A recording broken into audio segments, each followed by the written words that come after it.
Live from downtown Bakersfield, 23 ABC News starts now. Voters are just weeks away from making a decision that will impact education funding in the state. What you need to know about Prop 13 before you head to the voting polls.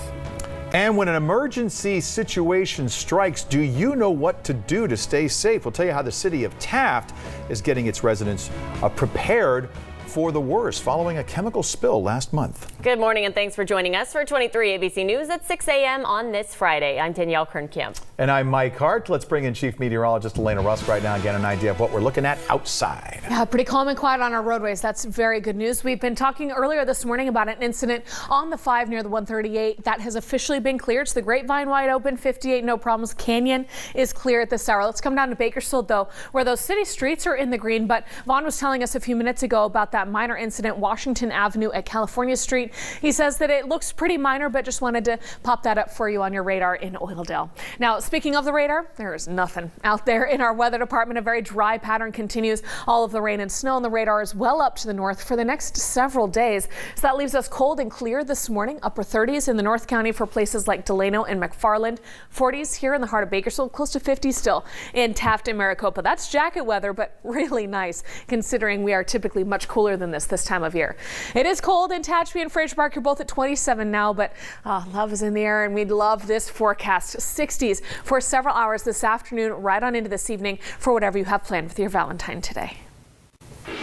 Next month, California voters will decide on Prop 13, which aims to provide billions of dollars worth of structural upgrades to public schools. That's right. The prop will be on the March 3rd ballot, and 23 ABC's Austin Westfall joins us in studio now with a breakdown. Austin? Yeah, guys, supporters of Prop 13 say it will improve facilities' health and safety conditions, including earthquake and fire safety, among other things.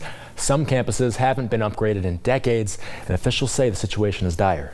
I had circumstances, for example, like a student who wore an insulin pump and his insulin would go bad because it was so hot in my classrooms. Julie Bush is the superintendent for the Maple School District, which oversees Maple School in Shafter. The school's buildings, built in 1961, had never been renovated. We had a non-operational fire alarm system, water intrusion in all of our buildings except for our first grade classroom. We had dry rot through our entire roofing system. Dealing with a broken campus was hard, but securing funds to fix things was even harder.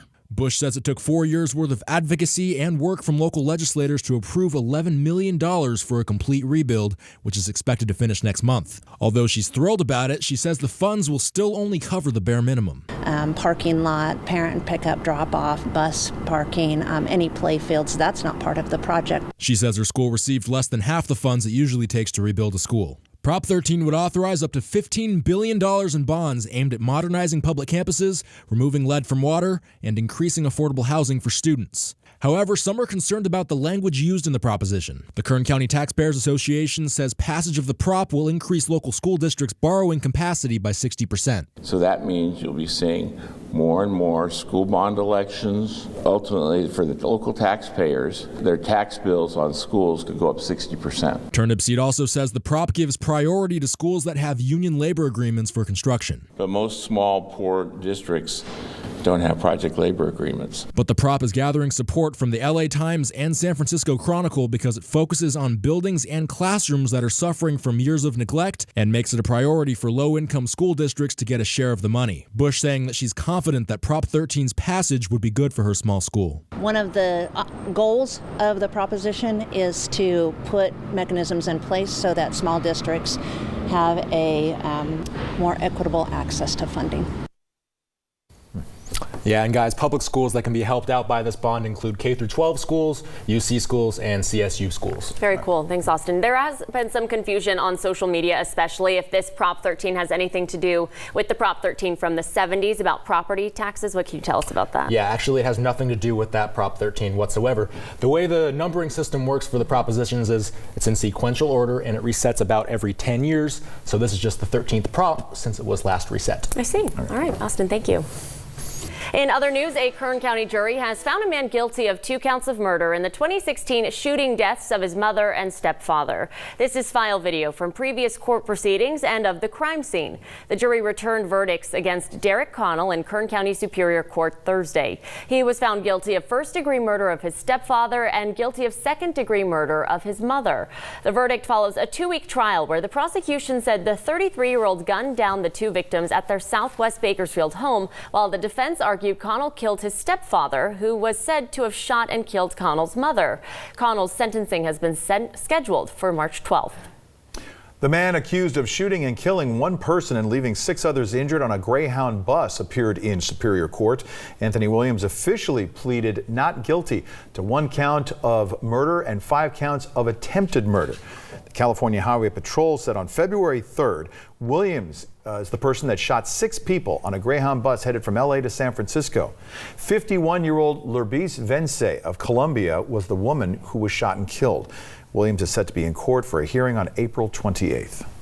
A town hall meeting was held in Taft to discuss the recent chemical spill that required evacuations and shelter-in-place requirements for adults and children. Since then, county officials say some residents in Taft were concerned about the incident. So Thursday night, they wanted the public to have an opportunity to learn more about what plans are in place for emergencies. Officials from the Kern County Fire Department, Sheriff's Office, Department of Public Health, Taft Police, and city officials from Taft all gathered and explained their roles in emergencies. About 24 people showed up. We just want the correct information out there. We want our citizens to know who the departments are in the county that are responsible for certain things and incidences like this. I appreciate it very much that they think we matter, because Taft, sometimes we feel like we don't matter in situations like this.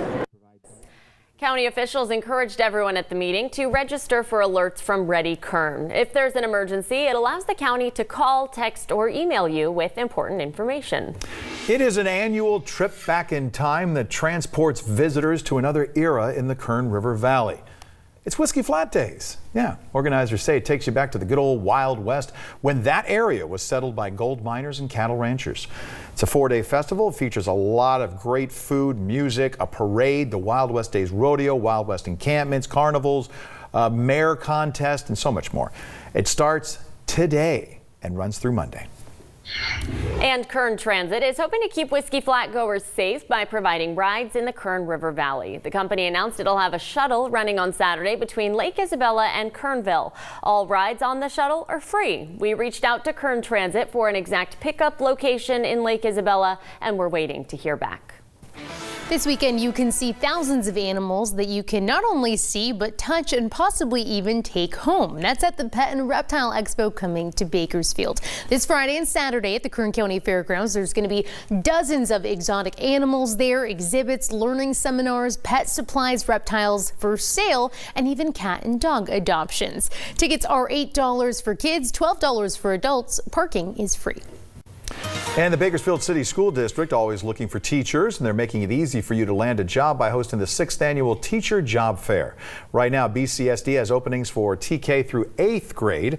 Anyone working towards getting their teaching credential this spring or summer is eligible to attend. Be prepared for on-the-spot interviews because conditional offers will be made to qualified candidates. The job fair is Saturday, February 29th from 7:30 in the morning till 2 o'clock in the afternoon at Harris Elementary School, which is located at 4110 Garnsey Lane. For more information and to complete an online application before the event, go to our website, turnto23.com.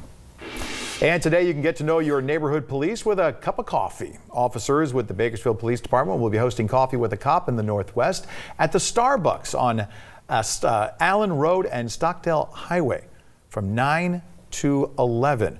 Officials say you have the chance to talk to officers about anything you want. There are no agendas or presentations, and the coffee is free. Once again, Stockdale and Allen, it's in that new complex right next to Orange Theory at 9 o'clock this morning. All right, let's bring